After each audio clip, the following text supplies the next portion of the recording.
ఒక వ్యక్తి కోపంతో జీవిస్తే అతని జీవితం ఎలా మారుతుంది? ప్రేమ అతని ఎలా మార్చగలదు? లేదా అతని కోపమే అతని జీవితాన్ని నాశనం చేస్తుందా? ఒక ప్రేమ కథ మాత్రమే కాదు.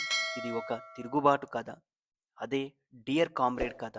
ఈరోజు ఈ వీడియోలో 'డియర్ కామ్రేడ్' మూవీ గురించి తెలుసుకుందాం. ఈ సినిమా కథ వచ్చేసి బాబీ అసలు పేరు చంద్రశేఖర్. అతను ఒక స్టూడెంట్ లీడర్. కానీ సాధారణ లీడర్ కాదు.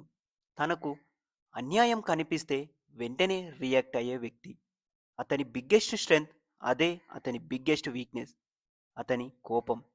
అతను న్యాయం కోసం పోరాడుతాడు, కానీ అదే సమయంలో తన జీవితాన్ని కూడా ప్రమాదంలోకి నెట్టేస్తాడు. ఇప్పుడు కథలోకి వస్తుంది లిల్లీ. ఒక స్టేట్ లెవెల్ క్రికెటర్. చాలా డిసిప్లైన్డ్, ఫోకస్డ్, సైలెంట్ నేచర్. బాబీకి పూర్తిగా ఆపోజిట్. ఒక చిన్న ఇన్సిడెంట్ వల్ల వీరిద్దరూ కలుస్తారు. మొదట క్లష్ అవుతారు. తర్వాత no over drama, no fake dialogues. Bobby తన యాంగర్ ఇష్యూస్తో స్ట్రగుల్ అవుతుంటాడు.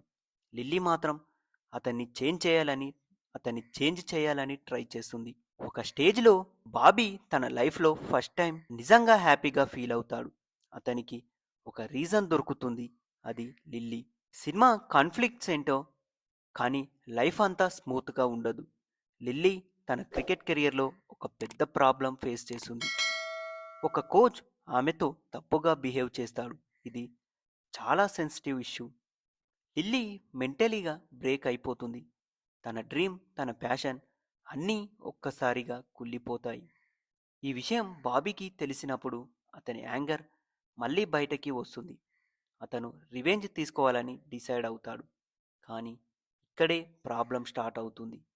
లిల్లీకి కావాల్సింది రివెంజ్ కాదు, ఆమెకు కావాల్సింది సపోర్ట్. కానీ బాబీ తన యాంగర్ వల్ల ఆమె ఫీలింగ్స్ అర్థం చేసుకోలేడు. వీళ్ళిద్దరి మధ్య మిస్అండర్స్టాండింగ్స్ పెరుగుతాయి. లిల్లీ బాబీ నుండి దూరం అవుతుంది. బాబీకి ఇది చాలా బిగ్ షాక్. అతను రియలైజ్ అవుతాడు, తన కోపం వల్లే తన లైఫ్లో మోస్ట్ ఇంపార్టెంట్ పర్సన్ని కోల్పోయానని. ఇక్కడి నుండి బాబీ క్యారెక్టర్ కంప్లీట్లీగా చేంజ్ అవుతుంది. అతను తన యాంగర్ని కంట్రోల్ చేయడం నేర్చుకుంటాడు. Self control, patience, understanding. అతను ఒక బెటర్ పర్సన్గా మారడానికి ప్రయత్నిస్తాడు. సినిమా క్లైమాక్స్లో చివరగా బాబీ లిల్లీని మళ్ళీ కలుస్తాడు. కానీ ఈసారి అతను పాత బాబీ కాదు, అతను కామ్ కంపోజ్డ్, మేచర్డ్. అతను లిల్లీకి ప్రూవ్ చేస్తాడు అతను మర్చిపోయాడని. లిల్లీ కూడా తన పెయిన్ నుండి బయటపడుతుంది. ఇద్దరు మళ్ళీ ఒకరికొకరు అర్థం చేసుకుంటారు. డియర్ కామ్రేడ్ సినిమా మనకి ఒక స్ట్రాంగ్ మెసేజ్ ఇస్తుంది. కోపం మనిషిని డిస్ట్రాయ్ చేయగలదు, ప్రేమ మనిషిని చేంజ్ చేయగలదు. కానీ నిజమైన చేంజ్ మనలో నుంచే రావాలని. ఇది ఒక లవ్ స్టోరీ కాదు, ఇది ఒక ఎమోషనల్ జర్నీ.